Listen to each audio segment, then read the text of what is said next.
Изгоре старото забавиште во центарот на Штип, каде што официјално се сместени 2 возрастни и 8 деца од јавното претпријатие за стамбен и деловен простор, а има и околу 8 семејства кои нелегално се населени. За среќа нема повредени. Еден од жителите на првиот кат го забележал огнот, па сите излегле надвор. Стануваме пожарено децата, кога станав гледав да си ги извам надвор, тоа беше све.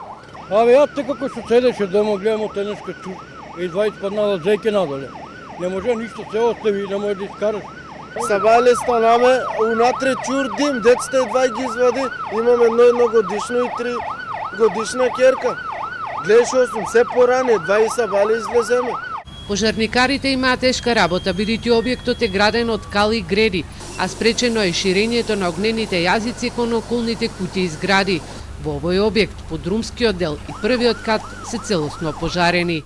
Работи се за една стара куќа со кара тавани и самите може да забележите дека дрвата горат во ѕидовиште и по наша проценка дека доста долго време ќе тлее, односно ќе оставиме една противпожарна екипа како противпожарна стража, се со цел да не дојде повторно до избавнување на пожарот. За сега јас како што можам лаички да проценам, за сега не е бездентно, бидејќи се е натопена со вода, може да дојде и до разрешување на таванските простори.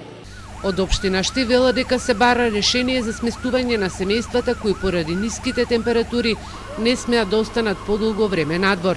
Трајно решение ќе биде изградбата на типските куќи со европски пари.